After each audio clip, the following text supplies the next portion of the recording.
más de 70 países. A día de hoy, la homosexualidad sigue considerada ilegal en más de 70 países. Esto se traduce en que cerca de un 40% de la población mundial vive en lugares en que la homosexualidad es perseguida por la ley, en algunos casos bajo pena de muerte. Y, aunque sea tentador observar desde España con cierto horror y también algo de suficiencia, la falta de progreso o de simple humanidad en otros países...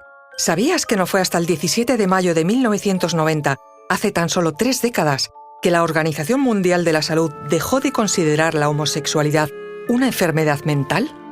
Soy María José Rubio, historiadora y escritora. Y yo soy Luis Quevedo, divulgador científico. Y esto es Despierta tu curiosidad, un podcast diario sobre historias insólitas de National Geographic.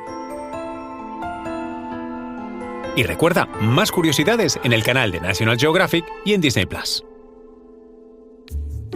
Los términos homosexual y heterosexual son construcciones muy recientes. Fueron acuñadas por el austríaco Karl Maria Kreppeny en un folleto en 1869, en el que argumentaba contra la ley prusiana que criminalizaba las relaciones personales del mismo sexo, y en respuesta a la muerte de un amante de juventud que se habría suicidado tras haber sido extorsionado por su condición sexual. A Kreppeny debemos los primeros manifiestos en defensa de la homosexualidad. Argumentaba que la preferencia sexual de una persona es innata y no una elección. A él se debe también la negación de equiparar a un hombre gay con algún tipo de afeminamiento, aludiendo a grandes héroes de la antigüedad que fueron homosexuales, como Alejandro Magno, los guerreros celtas o las relaciones homosexuales en el Japón feudal de los samuráis. Kreppeny afirmaba que la homosexualidad forma parte de la condición humana.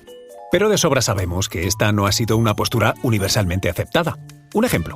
En 1952, la Asociación Estadounidense de Psiquiatría, la APA, incluyó la homosexualidad en su Manual Diagnóstico y Estadístico de Trastornos Mentales, el famoso DSM o la Biblia de la Psiquiatría, describiéndola como una alteración sociopática de la personalidad. Años después, en 1968, la reclasificó tan solo como desviación sexual. Cualquiera que se saliera de los límites de la heterosexualidad podía ser institucionalizado contra su voluntad y sometido a castración química, terapia electroconvulsiva o lobotomía. Por si esto fuera poco, a un homosexual se le podía negar el derecho al empleo, la ciudadanía, la vivienda, la custodia de los hijos o excluirlo del clero, el ejército y, por supuesto, el matrimonio. Lo que no dejaba de ser una versión contemporánea de algo tradicional que, por ejemplo, sufrió el escritor Oscar Wilde en la Inglaterra victoriana un siglo antes, condenado a 2 años de trabajos forzados por su homosexualidad.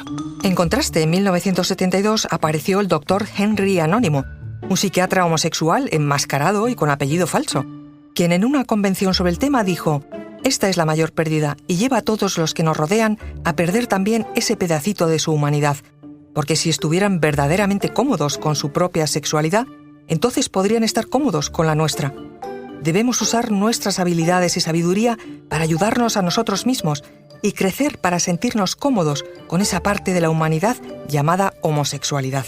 Un año después, el 15 de diciembre de 1973, la homosexualidad dejaba de ser considerada una enfermedad mental en Estados Unidos.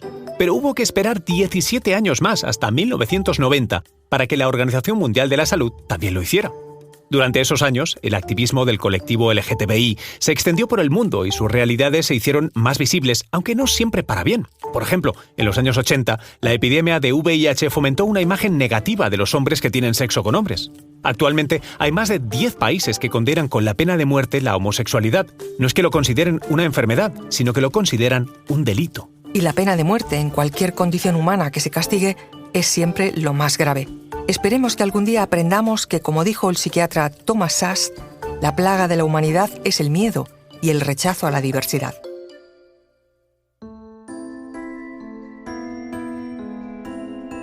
Recuerda que Despierta tu curiosidad es un podcast diario sobre historias insólitas de National Geographic.